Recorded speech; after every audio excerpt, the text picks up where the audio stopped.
Boa tarde, irmãos. Sejam bem-vindos à casa do Senhor. Eu espero te encontrar bem. Se você não tiver, como a gente costuma dizer aqui nesse culto, vai ficar. E vai ficar por quê? Porque você decidiu primeiro estar no lugar certo, na hora certa, mesmo debaixo de chuva. Olha que bênção. Você veio à casa do Senhor. E eu tenho no meu coração uma expectativa muito grande para aquilo que Deus deseja realizar aqui nesse final de tarde. E eu espero que você também tenha subido com uma expectativa, irmãos, porque não tem como a gente separar a fé da expectativa. Te explico isso de uma maneira bíblica. Hebreus 11:1 diz que a fé é um firme fundamento, é uma convicção, é uma certeza das coisas que se esperam e a prova das coisas que não se veem. Em outras palavras, fé é certeza, uma certeza de que eu já tenho aquilo que eu estou esperando de Deus, ainda que eu não esteja vendo isso ainda. A Bíblia diz em Romanos 10:17 que essa convicção, essa fé, ela vem pelo ouvir e ouvir a palavra de Deus. Mas perceba de novo a definição: fé é a certeza das coisas que se esperam.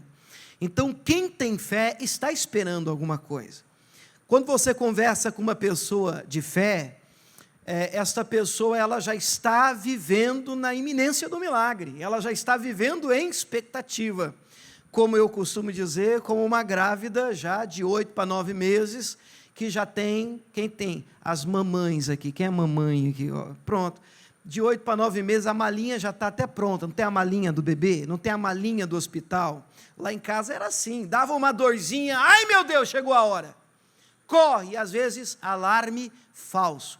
E não é porque é alarme falso que a gente voltava para casa, não vai nascer mais, não vou ter mais filho, não é isso. É que ainda não é a hora, mas grávido do milagre eu continuo. A qualquer momento vai nascer, eu estou certo, não estou vendo, esquece ultrassom, hoje tem 3D, 4D, 10D.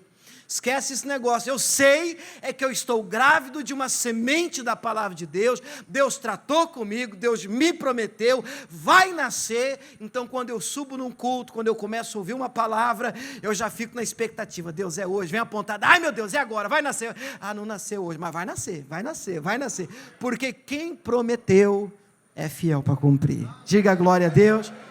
Coloca a definição para a gente tem estudado os nomes de Deus junto com o pastor Carlos, todo domingo, e hoje a gente vai estudar Jeová Nissi. O que é que significa Jeová Nissi? Jeová Nissi significa o Senhor é a minha bandeira. Após vencer os amalequitas, Moisés ergueu um altar ao Senhor, e chamou esse altar Jeová Nissi, é a primeira vez que aparece essa expressão, esse nome na Bíblia. Pode significar ainda, o Senhor é a minha vitória, já que erguer uma bandeira representa sinal de conquista e vitória para as muitas nações em final de grandes batalhas. A primeira vez que esse termo, esse nome, Jeová Nissi, obviamente no hebraico, aparece na Bíblia, está em Êxodo 17, a partir do verso 8. A gente vai dar uma passada de olhos no texto, só para preparar o nosso coração, para aquilo que o Senhor Deus deseja realizar aqui nessa tarde. Oh glória, vai ser lindo, irmãos. Êxodo 17, versículo 8, a partir do 8, conta uma história, eu vou ler um pouquinho menos, para a gente ganhar tempo, a história de Moisés em uma batalha. A gente tem que entender o contexto dessa batalha. O povo de Deus não era um povo guerreiro, pelo menos ainda não. Na verdade, o povo de Deus, o povo de Israel, era um povo que era escravo. Um povo que sabia era pisar barro para poder fazer tijolos. Era um povo que não estava experimentado na batalha. E agora Moisés está guiando este povo em direção à terra prometida, e surgem os inimigos, os amalequitas, para eles enfrentarem. Você precisa entender esse contexto, porque não estamos falando de um povo que já confiava, que guerreava, que sabia lutar. Não era um povo que, se Deus não ajudasse mesmo nessa batalha, eles não tinham condição nenhuma. Então Moisés disse a Josué: olha, você vai escolher os homens, vai separar os capazes, você vai para a guerra contra Amaleque, e eu vou subir no cume do outeiro. O que é isso? No topo do monte, da montanha. E ali eu vou estar em intercessão. Alguns costumam usar esse texto para poder falar de cobertura espiritual. Eu vou estar ali intercedendo por vocês. E o Josué, fiel servo, fiel escudeiro, ele disse: não, tudo bem, sim senhor. E ele vai para a batalha. E acontece que quando o Moisés levantava a mão, vocês já ouviram essa história já? Quando ele erguia as mãos lá no topo da montanha, ele ficava com as mãos erguidas, lá embaixo algo sobrenatural acontecia, irmãos. Uma força divina, sobrenatural, tomava conta de Josué e dos homens de Deus, do povo de Israel. Eles eram tomados por uma força na guerra, na batalha, e eles começavam a vencer os amalequitas. Mas experimenta permanecer assim por muito tempo. É difícil, é complicado, a mão vai pesando, vai fazendo assim, vai ficando complicado. Ainda bem que ao lado dele, inclusive isso que o pastor Carlos tem destacado no dia de hoje, ele tinha Ur e Arão que sustentavam as suas mãos. Colocaram uma pedra para ele poder sentar, ele sentou, e aí ele levantava as mãos, e então ele tinha companheiros de oração. Vamos repetir essa frase? Companheiros de oração. Isso não é uma coisa isolada do Antigo Testamento. Se você ler Atos 3, você vai... Começa o texto dizendo: Pedro e João subiam juntos à hora da oração, a nona. Então é muito bom quando você tem uma hora de oração. Melhor ainda, se você estiver indo à oração e tiver alguém que te incentive a orar, alguém que vamos orar, vamos para a igreja, é hora da igreja, é hora da gente orar, é hora da gente buscar, é hora da leitura bíblica. E é bom quando você arruma um companheiro de fé, como Paulo e Silas, em Atos 16, que perto da meia-noite eles estavam orando, cantando hinos a Deus, mesmo em circunstâncias adversas. É bom contar com companheiros de fé, amém? Que mantinham as mãos de Moisés erguidas. E mantendo as mãos de Moisés erguidas, então Deus começou a dar vitória para Josué e o povo dele. Resultado, Josué venceu a batalha. Você pode dizer glória a Deus? E aí lá no finalzinho, no versículo 15, vamos pular para o 15, para a gente ganhar tempo. O 15 diz assim: e Moisés edificou um altar. Assim que ele acabou de vencer essa batalha que eu mencionei, ele edificou, ele levantou um altar, e chamou o seu nome. Qual é o nome do altar que ele edificou? O Senhor é minha bandeira. O Senhor é minha bandeira. É a primeira vez na Bíblia que surge a expressão, aqui está escrito no original: o Senhor é meu Jeová Nissi, a minha bandeira. Esse negócio de a minha bandeira pode representar também vitória, já que em muitas nações, civilizações, era muito comum depois de uma vitória numa batalha, ainda hoje alguns fazem isso, né? Levam a bandeira, levantam, hasteam a bandeira que representa a causa pelo que, ou a nação por quem eles estão lutando, que eles representam, e fincam a bandeira: aqui é do país tal, é da causa tal, vencemos, esse território é nosso, está conquistado. Por isso, Jeová Nissi significa o Senhor é a minha bandeira, ou o Senhor é a minha vitória. Diga glória a Deus. Eu entendo que toda batalha que a gente tem, tudo que acontecer na vida da gente, a gente precisa levantar a bandeira certa. Todas as vitórias que você já teve na sua vida, podem ser pequenas ou grandes, elas precisam da motivação correta, elas precisam que você, vencendo, levante a bandeira, o Senhor, Jeová Nissi, diga: glória a Deus, o Senhor me deu, o Senhor me fez conquistar, o Senhor quem me deu vitória, foi o Senhor que me ajudou, eu venci porque fui em nome do Senhor. Você pode dizer amém por isso? A gente olha para Davi em 1 Samuel 17, quando ele se candidata, se oferece para enfrentar Golias, e o rei da época, Saul, diz: não, contra esse gigante filisteu, o Golias, você não vai poder ir, olha o seu tamanho, você não tem condições, não vai ter jeito, você não pode, não vai dar. Ele diz: rei, o senhor está por fora você não vai encontrar na Bíblia desse jeito não, mas o senhor não sabe o que o senhor está falando, eu sou pastor de ovelhas do meu pai. Esse tempo atrás apareceu um leão, você corri para cima dele, agarrei o bicho, matei o bicho. Esses dias foi um urso, levou a mesma sorte do leão. Do jeito que Deus foi comigo contra o urso e contra o leão, o Senhor será comigo contra este incircunciso filisteu. Ele está pensando que ele é quem? Para afrontar os exércitos do Deus vivo. Ele tinha Deus. Eu vou em nome do Senhor. Foi assim que ele vai contra Golias. Fica pensando, irmão, que Golias partiu para cima dele, ele ficou: Deus me ajuda. Não, quando Golias apareceu: mas vocês mandaram um garoto, e eu sou um cão, um cachorro, para você vir contra mim com pau, com pedra? Porque o Davi só tinha um cajado, que é um pedaço de pau, e tinha, não é bem uma estilingue, é uma funda com algumas pedras, 5 pedras lisas do ribeiro.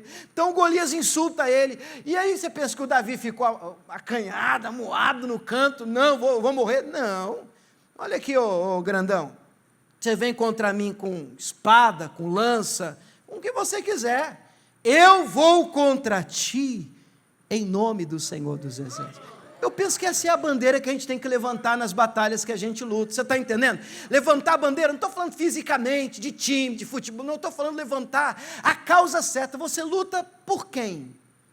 Qual é a motivação nas suas guerras? Você luta por que bandeira, por que causa? O que você carrega? O que você levanta? Eu luto, pastor, porque eu preciso mostrar para o meu vizinho que eu também posso. Bobeira, irmão. Você tem que levantar a bandeira do Senhor na sua vida. Eu vou contra esse problema em nome do Senhor. Deus vai me dar vitória porque eu estou representando o Senhor, é para a glória dele. E João 14,13 ele diz: farei tudo o que pedirdes em meu nome, para que o Pai seja glorificado, irmãos. E quando nós pedimos com a motivação correta, quando nós transferimos a glória para ele, quando nós levantamos o Senhor nas nossas batalhas, então Deus tem prazer em nos abençoar. Você pode dizer glória a Deus por isso? Mas eu gostaria de te dar um exemplo, e eu penso que é aqui que vai valer a pena a gente gastar um tempinho maior. O exemplo do que é levantar o Senhor em uma batalha e do que é não levantar o Senhor numa batalha. Então, se você tiver com a sua palavra de Deus, a sua Bíblia, eu vou pedir para você abrir aí agora em João capítulo 12, versículo 32. Esse é um versículo que você vai deixar marcado, gravado, você vai sublinhar, fazer risquinho, sei lá, faz alguma coisa nesse texto aí. João capítulo 12, 32. A gente vai ler esse texto, bacana se você decorasse ele, porque a gente vai começar agora com ele e a gente vai terminar com ele, claro, se o Espírito Santo deixar. João capítulo 12, versículo 32. Isso aqui é uma declaração do próprio Jesus, que eu gostaria que vocês lessem em voz alta comigo. Vamos tentar? Toda a igreja? Vamos lá? E eu, quando for levantado da terra, todos atrairei a mim. Oh, glória! Você entendeu que texto fantástico? Obviamente, se você continuar lendo, você vai perceber que o contexto diz respeito à maneira como Jesus iria morrer. Crucificado, ele seria levantado numa cruz, e ali ele venceria por nós, e venceu, glória a Deus por isso. Mas eu gostaria que você entendesse esse texto para a mensagem nossa hoje. Toda pessoa que tem como alvo levantar Jesus na vida dela, faz com que pessoas sejam atraídas a Cristo. As pessoas não podem ser atraídas a nós. As pessoas não podem ser atraídas apenas a uma igreja. As pessoas não podem ser atraídas apenas a uma religião. As pessoas não podem ser atraídas apenas a um líder religioso. Vocês estão entendendo, irmãos? Cristo está dizendo: as pessoas não são atraídas a mim, porque eu não sou levantado, eu não tenho sido a bandeira pela qual elas lutam. Elas estão mais preocupadas em construir reinos, em se aparecer, em dizer, você sentiu alguma coisa ontem? Graças a Deus me abençoou, mas não é para minha glória não, irmão, mas ontem eu estava orando por você, eu senti, glória. Toma um troféu, pega o seu galardão. Vocês estão entendendo o que eu estou falando? Irmãos, nós precisamos levantar quem merece ser levantado. Quem é a sua bandeira, querido? Quem você levanta, quem você balanga, quem você abana, olha aqui, por quem é que você vive, por quem é que você respira, por que você faz as coisas que você faz. A Bíblia diz em 1 Coríntios 10, 31, quer comais, bebais, ou façais qualquer outra coisa, fazei tudo para a glória de Deus. Ele é a bandeira, é por Ele e para Ele, você pode dizer amém por isso?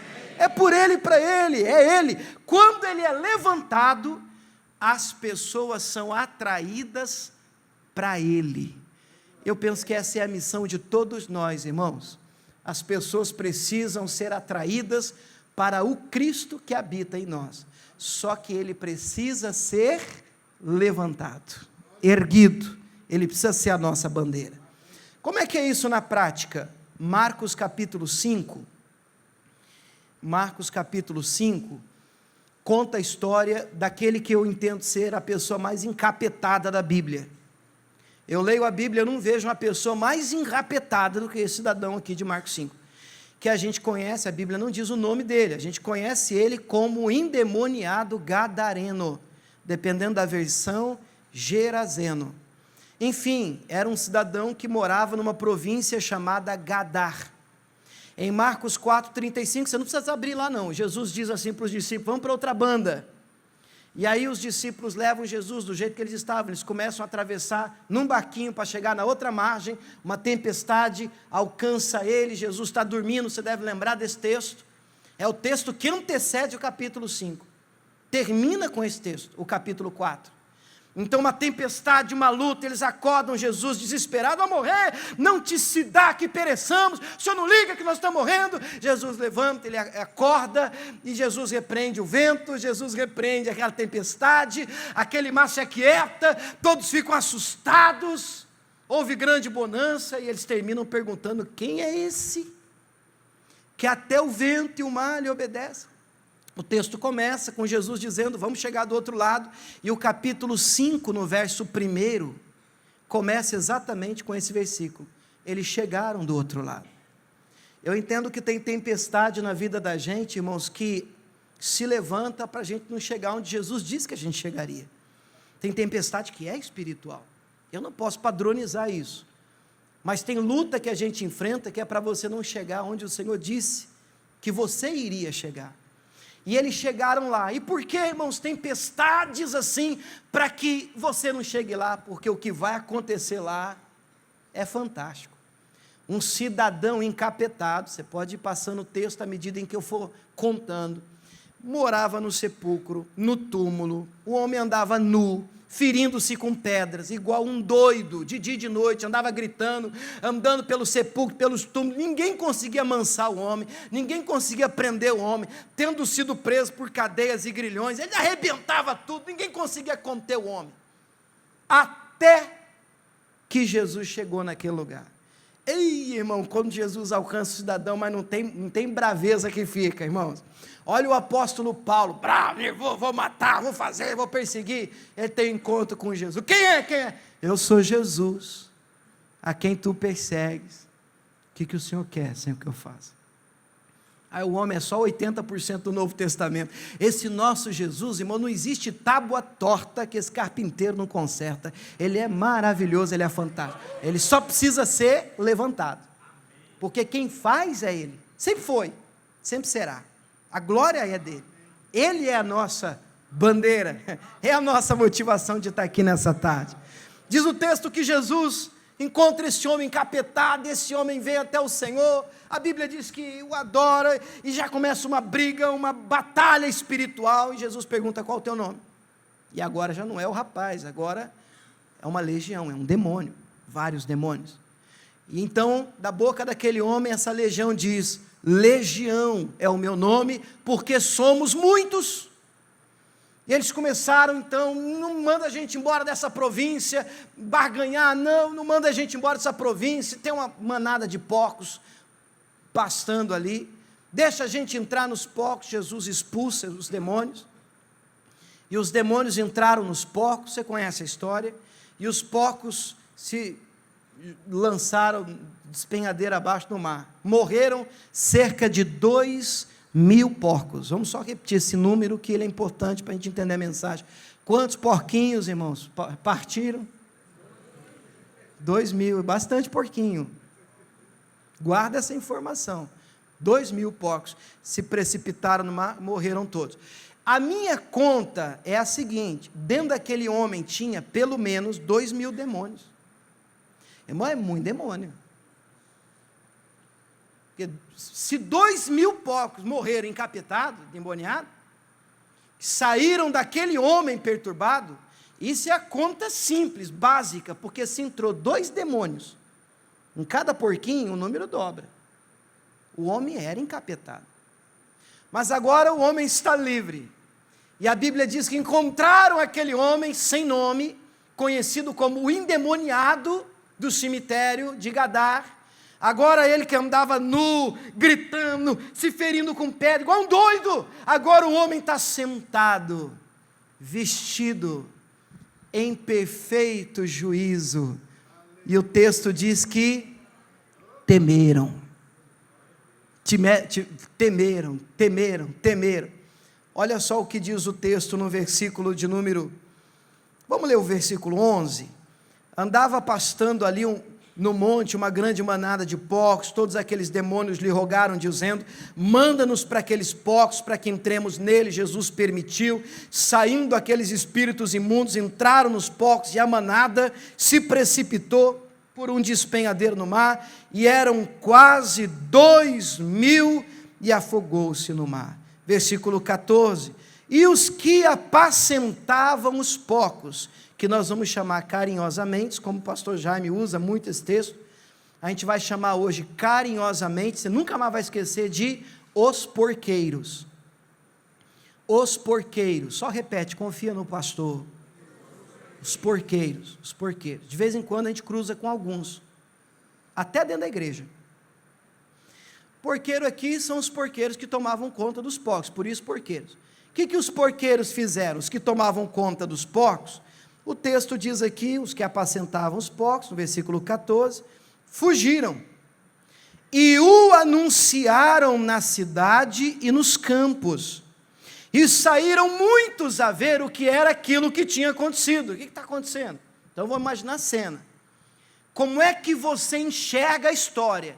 Jesus chega nesse lugar, um homem que ninguém conseguia acalmar, um homem que ninguém conseguia influenciar, uma vida que não mudava, não tinha condição, perturbado. Um milagre acontece, esse homem é liberto, esse homem tem um encontro com Jesus, esse homem agora está vestido, sentado, você conversa com ele, boa tarde, ele responde, boa tarde, ele agora entende, ele agora é outro homem, é um homem transformado, mudado, você pode dizer glória a Deus por isso. Esse homem tem a vida transformada, irmãos, só que junto com a mudança desse homem, há um prejuízo significante. Afinal de contas, quantos porquinhos partiram? Quase 2.000, gente, 2.000, isso para quem toma conta, para o dono dos porcos, isso é um prejuízo, então quando eles assistiram a cena de libertação desse homem, eles correram para a cidade, para anunciar o que tinha acontecido, e aqui, irmãos, eles poderiam ter levantado a bandeira certa, vocês estão entendendo? Qual é a bandeira? Quem é a nossa bandeira? O Senhor Jesus é a nossa bandeira. Eles podiam ter chegado na cidade, dizendo: gente, vocês perderam o que eu vi agora, pelo amor de Deus, eu nunca vi um negócio, que culto, gente, saí de lá agora, gente curada, gente liberta, gente que recebeu o Senhor Jesus, gente que era perturbado agora mudaram, gente, esse tal de Jesus é fantástico. Mas qual a mensagem que eles levaram? Gente, estou chegando ali agora, Tem alguém aqui quem que era o dono dos porcos? Queria dizer para você não, mas chegou um Jesus aí, te deu um prejuízo. Você está quebrado agora. Rapaz, não queria dizer não, estou vindo a igreja ali, rapaz do céu, mas aqui... Rapaz, a gente tem a oportunidade de levantar a bandeira correta e dizer, olha aqui, Jesus, Jesus, Jesus, Jesus, Jesus, Jesus. Só que se a gente for um mau mensageiro, que eu vou chamar carinhosamente de um porqueiro, a gente acaba colocando o foco na mensagem errada. Ao invés da gente sair de um culto dizendo, puxa, como Deus tratou com a gente sai do culto dizendo, demora, né? Que som alto, desafinado, pede, né?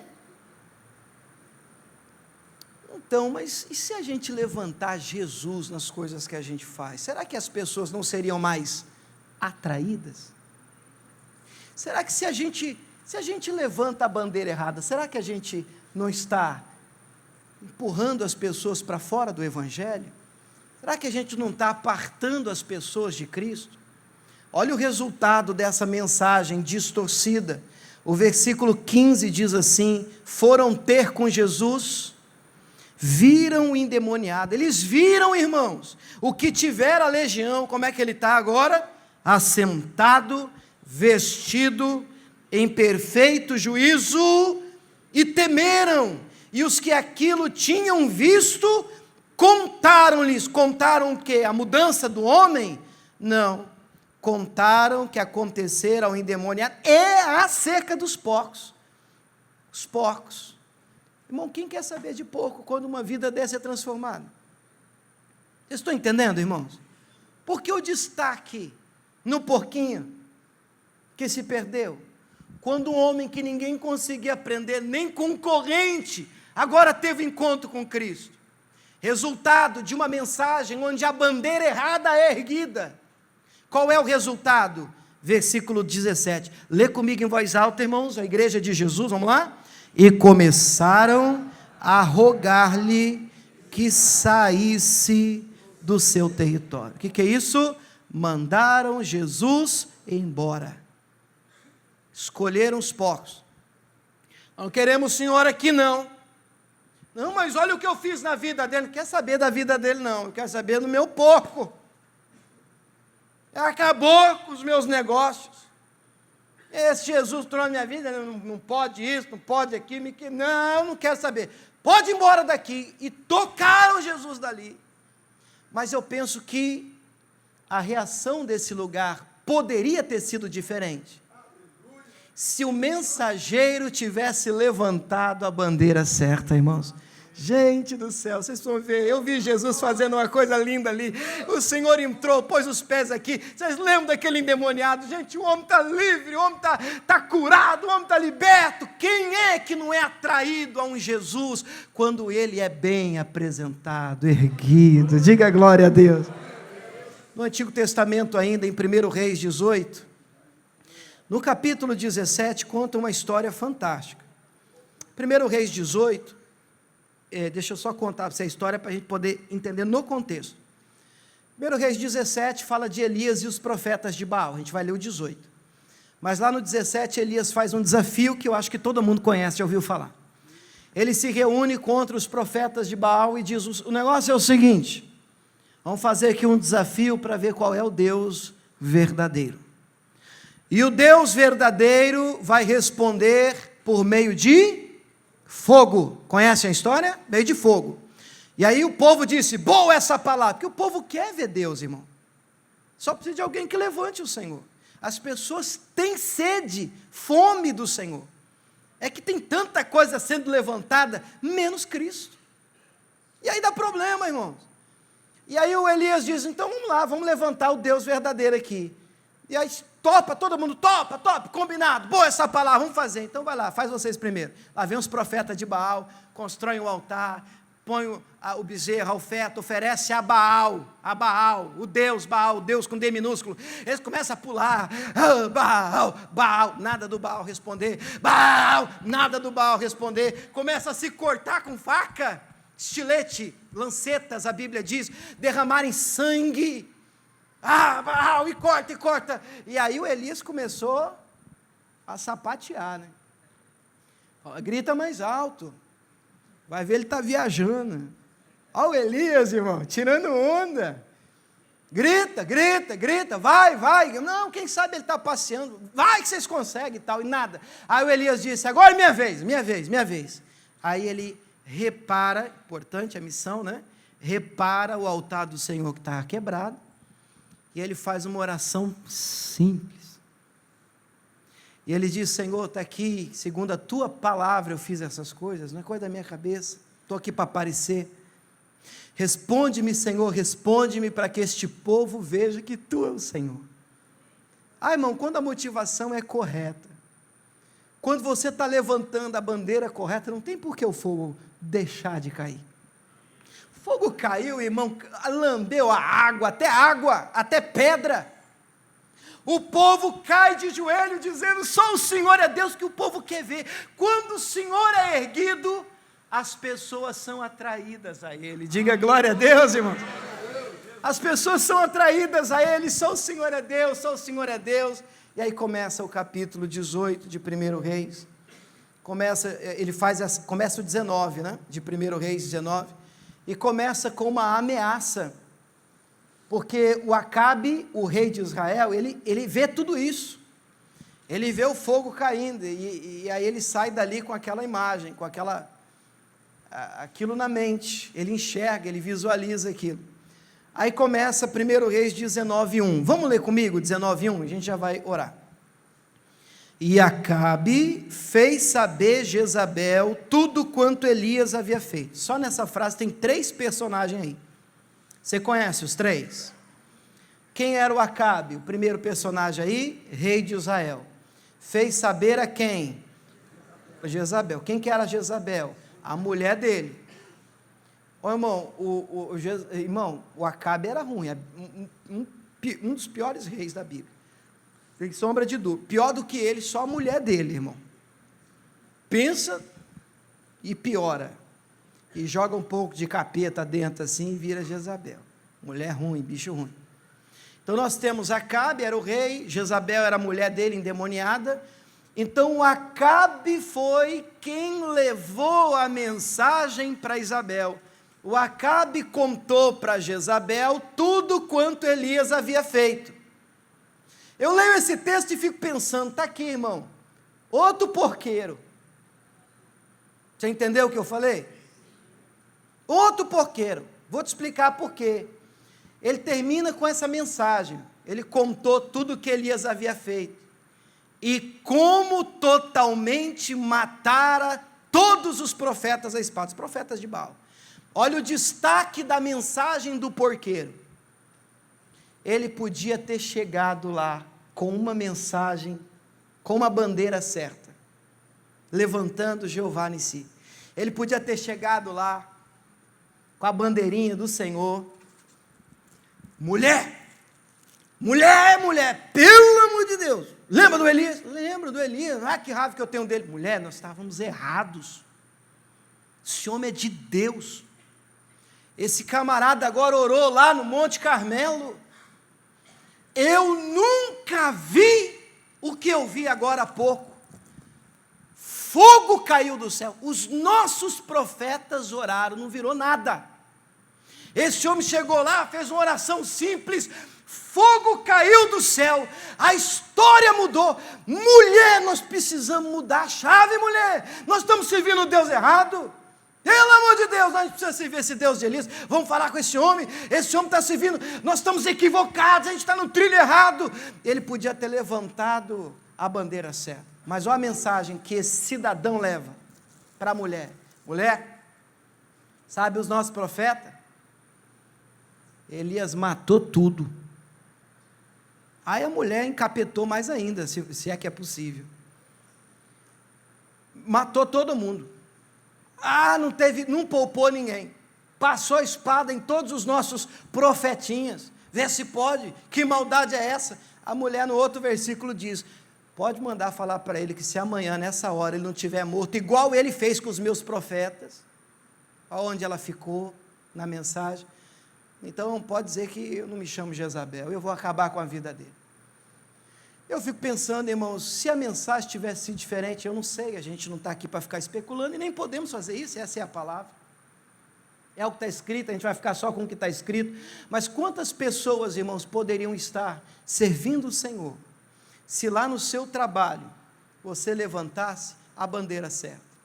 Quantos membros da sua família poderiam estar aos pés de Cristo, se ao invés da gente conversar sobre problemas da igreja, e todo lugar tem problema, se ao invés da gente falar sobre problemas no trabalho, se ao invés da gente falar sobre defeito das pessoas, a gente escolhesse uma bandeira só para a gente levantar, irmãos, e dissesse, gente, Deus é tão bom, olha o que Deus fez na minha vida, olha o que diz a palavra, olha o que o Senhor fez comigo, olha o que diz isso, olha, pega, irmão, se você, o culto todo não foi para você, não é possível, pega uma frase pelo menos e levanta, Jesus, isso aqui, olha, essa frase pelo menos serviu, então glória a Deus, eu vou ficar com essa aqui, eu quero passar isso aqui para você, porque quando ele é erguido, irmãos, quando ele é levantado, todos são atraídos para ele.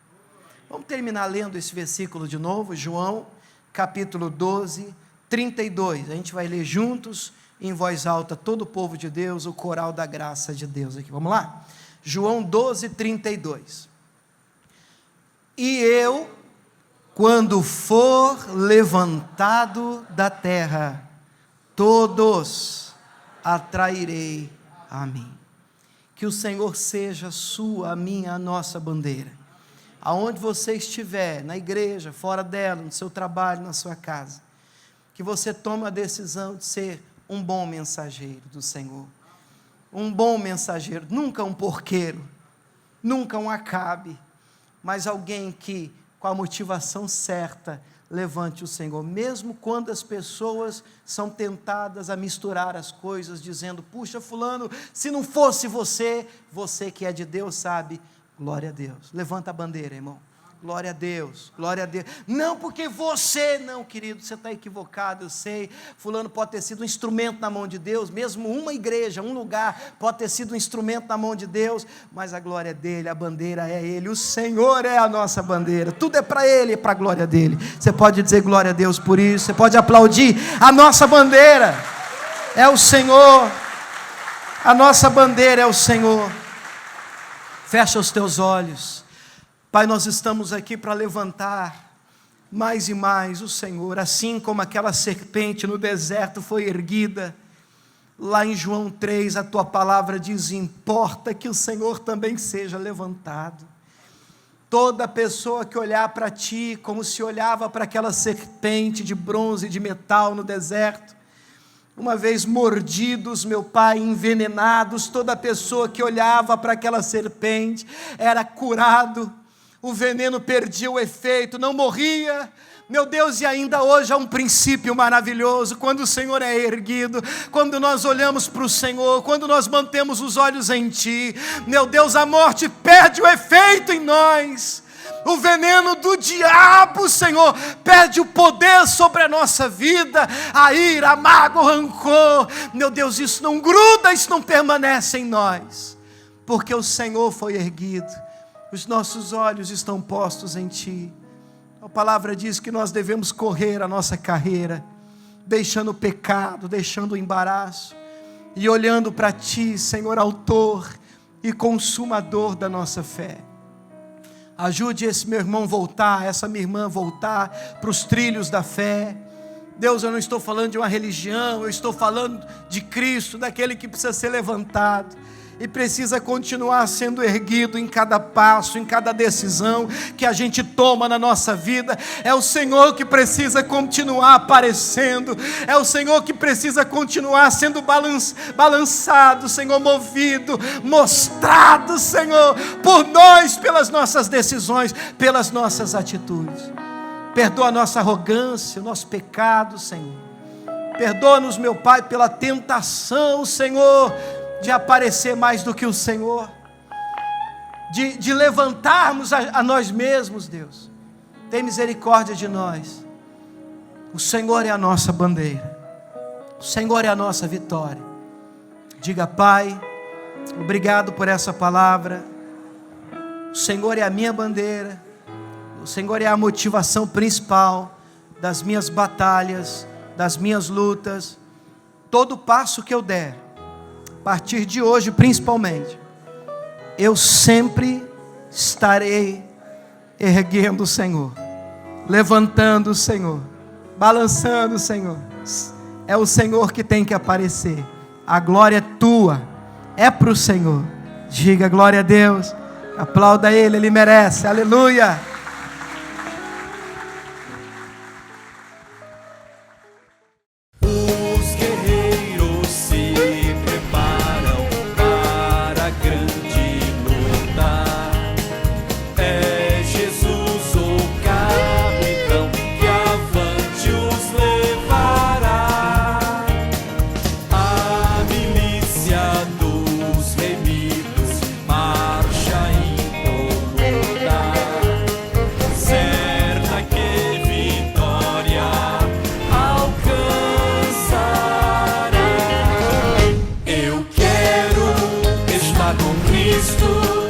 Onde a luta se trava.